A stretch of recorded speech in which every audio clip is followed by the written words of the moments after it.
Hi எல்லாருக்கும் வணக்கம். நீங்கள் பார்த்துக்கிட்டு இருக்கிறது டெக் வைப்ரேட். என்னோட பேர் அஸ்வின். ஸோ இன்றைக்கி வந்து பார்த்தீங்கன்னா இன்டெல் 14th ஜென்ரேஷன்லேருந்து வந்துருக்கூடிய i9 14900K வச்சு ஒரு பிசியை வந்து பில்ட் பண்ண போகிறோம். இந்த பிசியை நீங்கள் காஸ்ட் எஃபெக்டிவாக கஸ்டமைசேஷன்லாம் வந்து கம்மி பண்ணி நீங்கள் பண்ணணும்னு நினச்சிங்க அப்படின்னா ஒரு 2,50,000 வந்து பண்ணலாம். இல்லை உங்களுக்கு பிடிச்ச மாதிரி பயங்கரமாக RGB கஸ்டமைசேஷன்லாம் வச்சு பண்ணோம் அப்படின்னா இது நீங்கள் 2,50,000 3 lakh வரைக்குமே வந்து இந்த பிசியை வந்து கஸ்டமைஸ் பண்ணி வந்து பண்ணலாம். பர்டிகுலராக இந்த பிசியோட பட்ஜெட் வந்து பார்த்தீங்கன்னா அரௌண்ட் ஒரு 2,60,000 அந்த ரேஞ்சில் வந்து பார்த்தீங்கன்னா இந்த பிசி வந்து நம்ம வந்து பில்ட் பண்ணியிருக்கோம். ஸோ இந்த வீடியோவை ஃபுல்லாக பாருங்கள். கண்டிப்பாக உங்கள் எல்லாத்துக்குமே பிடிச்சிருக்கும். பிடிச்சா இந்த வீடியோ வந்து லைக் பண்ணுங்கள், உங்கள் ஃப்ரெண்ட்ஸ் கூட ஷேர் பண்ணுங்கள். சேனலுக்கு மறக்காமல் சப்ஸ்கிரைப் பண்ணிட்டு அந்த பெல் ஐக்கனையும் ப்ரெஸ் பண்ண மறந்துடாதீங்க. ஃபுல்லாக பார்த்து முடிச்சுட்டு லைக் பண்ணால் போதும், சரிங்களா? ஸோ நல்லா ஃபுல்லாக பாருங்கள். அது மட்டும் இல்லாமல் உங்கள் எல்லாத்துக்கிட்டே இன்னொன்று சொல்லி ஆகணும். புதுசாக நம்ம டிஸ்கார்ட் சேனல் ஒன்று ஓப்பன் பண்ணியிருக்கோம். அதுக்கான லிங்க் கீழே டிஸ்கிரிப்ஷனில் இருக்குது. இது வந்து பார்த்தீங்கன்னா டெக் கம்யூனிட்டி தமிழில் இருக்கிறவங்க எல்லாத்துக்குமே வந்து பார்த்தீங்கன்னா பிசி ரிலேட்டடாக ஏதாச்சும் இஷ்யூஸ் இருக்குது, இல்லை மொபைல் கேம்ஸ் எதுவாக இருந்தாலும் ஓகே, ஒரு ஃபோரம் மாதிரி வந்து கிரியேட் பண்ணியிருக்கோம். ஸோ மறக்காமல் அந்த கம்யூனிட்டியில் ஜாயின் பண்ணிக்கோங்க. டெக் வைப்ரேட்ஸ் கிளப் அப்படின்னு சொல்லிட்டு கீழே டிஸ்கிரிப்ஷன் லிங்க் கொடுத்துருக்கேன். உங்களுக்கு இதே மாதிரி ஒரு பிசியை பில்ட் பண்ணணும்னு நினச்சிங்கன்னா டெக் வைப்ரேட்டை மறக்காமல் காண்டாக்ட் பண்ணுங்கள். ஸோ அதுக்கான ஃபோன் நம்பர் லிங்க் எல்லாமே கீழே அதுவும் டிஸ்கிரிப்ஷனில் இருக்குது. கமெண்ட்லேயும் பின் பண்ணி வச்சிருக்கேன். இப்போ வாங்க பிசி பில்டை ஆரம்பிப்போம்.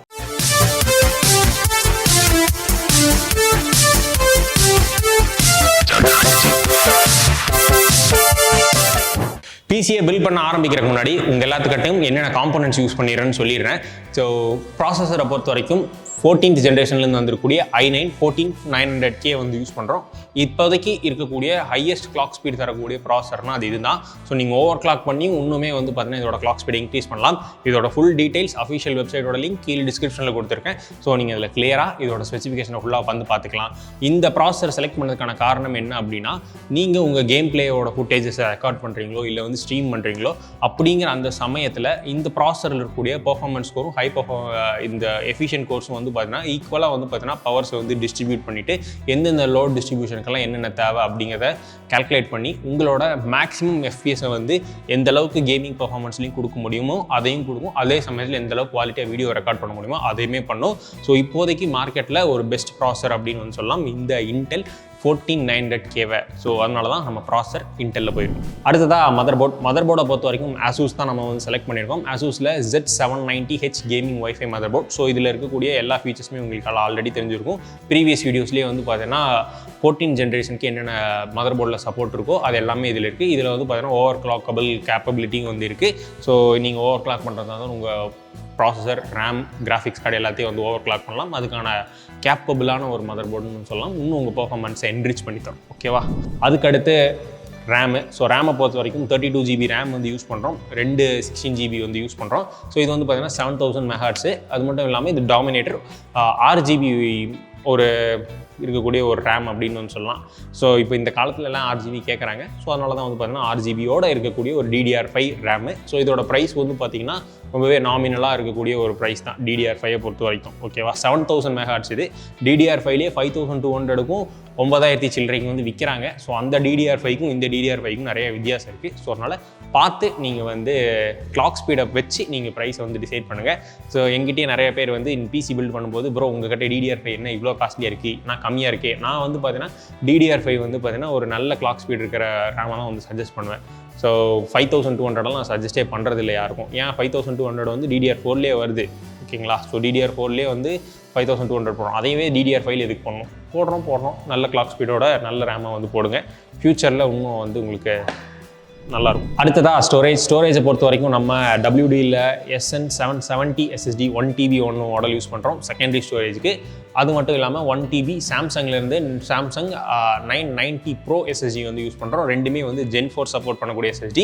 ஸோ இதில் கொஞ்சம் பட்ஜெட் சேவ் பண்ணலான்னு சொல்லிட்டு சாம்சங் விட்டு WDக்கு வந்திருக்கோம். இதோட 2 பர்ஃபார்மன்ஸுமே வந்து பார்த்தீங்கன்னா உங்களுக்கு ரிலையபிளாகவும் இருக்கும், அதே சமயத்தில் ஸ்பீடும் வந்து பார்த்தீங்கன்னா இருக்கும். ஸோ அதனால தான் வந்து WD அண்ட் சாம்சங் வந்து செலக்ட் பண்ணியிருக்கோம். ஸோ ஒரு நல்ல SSD வந்து வாங்கிக்கலாம். ஏன் வந்து நம்ம ஹார்ட் டிஸ்க் யூஸ் பண்ணல அப்படின்னா, இப்போ நீங்கள் மார்க்கெட்டில் இது ஒரு 5500 வாங்குறீங்க அப்படின்னா நீங்கள் வந்து பார்த்தீங்கன்னா 4000 ரூபாய் கொடுத்து 1TB ஹார்ட் டிஸ்கே வந்து வாங்கணும். ஸோ பெரிய பெர்ஃபார்மன்ஸ் டிஃப்ரென்ஸ் இருக்குமா அப்படின்னு கேட்டிங்கன்னா டிராஸ்டிக்கான பெர்ஃபார்மன்ஸ் டிஃப்ரென்ஸ் இருக்கும் SSDக்கும் HDDக்கும். ப்ரைஸ் வந்து பார்த்தீங்கன்னா இப்போ ரொம்பவே வந்து அந்த லெவல் வந்து கம்மியாகிட்டே வருது இந்த கேப்பு. ஸோ அதனால தான் SSDயே போயிட்டோம். இந்த பிசிக்கெல்லாம் வந்து பர்டிகுலராக நீங்கள் ஹார்ட் டிஸ்க் போட்டிங்கன்னா ஹார்ட் டிஸ்கே வந்து பார்த்தீங்கன்னா பயங்கரமாக திணறும். இதோட பெர்ஃபார்மன்ஸ் இது கேட்குற இதை அதனால் கொடுக்க முடியாது. ஸோ அதனால் ஹார்ட் டிஸ்க் வாங்கவே வாங்காதீங்க பிசிக்கு. அடுத்ததாக தலைவன். ஸோ ஜொட்டாக்லேருந்து 4080 சூப்பர் வந்து வாங்கியிருக்கோம். இது ஒரு 16GB VRAM இருக்கக்கூடிய ஒரு கிராஃபிக்ஸ் கார்டு அப்படின்னு வந்து சொல்லலாம். மோஸ்ட் அவங்க எல்லாருமே வந்து தெரிஞ்சிருக்கும் லான்ச் டேலியே. ஸோ இப்போ இது வந்து பார்த்தீங்கன்னா நமக்கு 4080க்கு நெக்ஸ்ட்டாக வந்து பார்த்தீங்கன்னா 4080 சூப்பர் வந்திருக்கு. இதோட ப்ரைஸும் வந்து பார்த்தீங்கன்னா சிமிலரான ஒரு ப்ரைஸ் தான். பெரிய ப்ரைஸ் ட்ராப்பெல்லாம் வந்து பார்த்தீங்கன்னா ஆகலை 4080க்கும் இதுக்கும். ஸோ இதுவும் வந்து பார்த்தீங்கன்னா இன்னும் நான் டெஸ்ட் பண்ணல. ஸோ பெஞ்ச் மார்க் வந்து பண்ணக்கூடிய ஒரு முதல் கிராஃபிக்ஸ் கார்டு இதாக தான் இருக்கும். ஸோ பர்ஃபார்மன்ஸ் வந்து பெஞ்ச் மார்க்கில் பார்ப்போம். ஓகே, அடுத்ததாக எஸ்எம்பிஎஸை பொறுத்த வரைக்கும் கார்சர்லேருந்து ஆர்எம் சீரீஸில் 1000 வாட்ஸ் இருக்கக்கூடிய எஸ்எம்பிஎஸ் தான். இதில் வந்து பார்த்தீங்கன்னா PCI Gen 5 சப்போர்ட்டோட வரக்கூடிய ஒரு எஸ்எம்பிஎஸ். டேரெக்டாக வந்து கேபிள்லேயே நீங்கள் வந்து டேரெக்டாக போட்டலாம். இந்த கன்வெர்ட்டர் அது மாதிரி எதுவும் யூஸ் பண்ண தேவையில்ல. ATX 3.0 சப்போர்ட் பண்ணக்கூடிய ஒரு எஸ்எம்பிஎஸ், கோல்டு சர்டிஃபைட். ஸோ நிறையா PC பில்டுக்கு யூஸ் பண்ணுறோம். ஸோ கார்சர் நம்பி வாங்கலாம். வாரண்டினாலும் ஈஸியாக வந்து கிளைம் பண்ணுற அளவுக்கு இருக்கும். அதனால தான் கார்சர் சொல்கிறேன். ஃபெயிலியரே ஆகாதுன்னு நான் சொல்ல மாட்டேன், ஃபெயிலியர் ஆகும், ஆனால் நம்பி வாங்கலாம். அதே மாதிரி தான் நம்ம கூலர் மாஸ்டரும். ஸோ கூலர் வந்து பார்த்தீங்கன்னா பயங்கரமாக டிஸ்பிளேலாம் வச்செல்லாம் போல். ஸோ கொஞ்சம் பட்ஜெட்டில் கண்ட்ரோல் பண்ணலாம். நமக்கு தேவை கூலிங் தான். ஒரு லிக்விட் கூலரை பொறுத்த வரைக்கும் so cooler master 360mm radiator தான் வந்து போயிருக்கும். ஸோ இது ஒரு நார்மலான ஒரு டீசெண்டான ஒரு லிக்விட் கூலர் அப்படின்னு சொன்னால் நம்ம PCக்கு இது போதுமானதுன்னே சொல்லலாம். ஓகேங்களா, ஃபைனலாக கேபினெட்டை பொறுத்த வரைக்கும் O11 விஷன் தான் வந்து பார்த்தீங்கன்னா இந்த PC பில்டுக்கு வந்து செலக்ட் பண்ணியிருக்கோம். ஸோ இது வந்து பார்த்தீங்கன்னா ஃபுல்லாக கிளாஸ்லேயே இருக்கிற மாதிரியான ஒரு கேபினெட். எங்கேயுமே வந்து ஃப்ரேமே தெரியாது, ஒரு ஃப்ரேம்லெஸ் டிசைன் அப்படின்னு வந்து சொல்லலாம் ஃப்ரண்ட்டில். ஓகேங்களா, ஸோ இங்கே கிளாஸு, இங்கே நடுவில் வந்து பார்த்தீங்கன்னா ஃப்ரேமே இருக்காது. ஸோ அந்த ரெண்டோட கிளாஸுக்கும் அது மட்டும் இல்லாமல் டாப்லேயும் வந்து பார்த்தீங்கன்னா கிளாஸு. இதில் இன்டேக்னு எடுத்துக்கிட்டிங்கன்னா கீழே பாட்டம்லேருந்து இன்டேக் எடுக்கும். பின்னாடி வந்து பார்த்தீங்கன்னா ரியர் எக்ஸாஸ்ட்டு. அதே சமயத்தில் வந்து பார்த்தீங்கன்னா இங்கே ஒரு எக்ஸாஸ்ட்டு. ஸோ கீழே வந்து பார்த்தீங்கன்னா இன்டேக் ஏர் இருக்கும். இங்கே வந்து பார்த்தீங்கன்னா ரேடியேட்டர் இருக்கும். ஸோ இங்கே வந்து ஒரு எக்ஸாஸ்ட் இருக்கும். ஸோ இதுதான் நம்ம ஃபேனோட செட்டப்பும் வந்து சொல்லலாம். ஸோ வாங்க PC பில்டாக ஆரம்பிக்கலாம்.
ஃபைனலாக இந்த பிசியை கம்ப்ளீட் பண்ணி முடிச்சிட்டோம். ஓஎஸ் டிரைவர்ஸ் அது மட்டும் இல்லாமல் கேம்ஸு எல்லாமே இன்ஸ்டால் பண்ணி கேம் பிளேவும் பார்த்துருப்பீங்க. ஸோ இதோட எஃபிஎஸ் எல்லாம் எவ்வளோ கிடைக்குது அப்படின்னு சொல்லிட்டு கண்ட்ரோல் மாதிரியான கேம் எல்லாம் மேக்ஸிமம் செட்டிங்ஸ்லையும் டிஎல்எஸ்எஸ் ஆன்லையும் ரே ட்ரேசிங் ஆன்லையும் வச்சு விளையாடும் போது ஒரு செம்மையான ஒரு பர்ஃபார்மன்ஸ் வந்து கொடுக்குது 1080. So 2K monitor 4K monitor எங்கிட்ட இல்லாததுனால நான் செக் பண்ணல. ஸோ 4K 2Kலையுமே வந்து பார்த்தீங்கன்னா ஒரு நல்ல ஒரு பர்ஃபார்மன்ஸ் வந்து கொடுக்கும் இந்த 4080 சூப்பர். ஸோ இதோட பர்ஃபார்மன்ஸ் ரொம்பவே சூப்பராக இருக்குது. நம்ம i9 14900K கூட பேர் பண்ணி ஒர்க் பண்ணும்போது. ஸோ ரேமோட கிளாக் ஸ்பீடும் வந்து பார்த்தீங்கன்னா 7000 ரன் பண்ணுற மாதிரி செட் பண்ணியிருக்கோம். அது மட்டும் இல்லாமல் விர்ச்சுவலைசேஷன் அது மாதிரியான விஷயங்களையும் எனேபிள் பண்ணிவிட்டு செக்யூர் பூட்டுக்கு தகுந்த மாதிரியான விஷயங்களையும் செட்டப் பண்ணி இந்த பிசியை வந்து நம்ம இப்போ டெலிவரி வந்து கொடுக்க போகிறோம். ஸோ வீடியோ பிடிச்சிருந்தா லைக் பண்ணுங்கள், உங்கள் ஃப்ரெண்ட்ஸ் கூட ஷேர் பண்ணுங்கள். சேனலுக்கு பிடிச்சினா சப்ஸ்கிரைப் பண்ணி அந்த பெல் ஐக்கனை ப்ரெஸ் பண்ண மறந்துடாதீங்க. இது மாதிரி நிறைய வீடியோஸும் நீங்கள் வந்து பார்க்கணும் அப்படின்னு நினச்சிங்கன்னா ஃபேஸ்புக், இன்ஸ்டாகிராம், ட்விட்டர்லையும் அங்கேயும் ஃபாலோ பண்ணிக்கோங்க. அப்போ தான் நம்ம எந்த வீடியோஸ் போட்டாலும் உங்களுக்கு அப்டேட்ஸ் வரும். அது மட்டும் இல்லாமல் முதலே சொன்ன மாதிரி நம்ம டிஸ்கார்ட் சர்வரில் ஜாயின் பண்ணினா அங்கேயும் ஜாயின் பண்ணிக்கோங்க. கீழே டிஸ்கிரிப்ஷன் லிங்க் கொடுத்துருக்கேன். உங்களுக்கு பிசி பில்ட் வேணும் அப்படின்னா மறக்காமல் டெக் வைப்ரேட்டை காண்டாக்ட் பண்ணுங்கள். அதுக்கான டீட்டெயில்ஸும் டிஸ்கிரிப்ஷனில் இருக்குது. ஸோ பாய், இன்னொரு வீடியோவில் வந்து சந்திக்கிறேன்.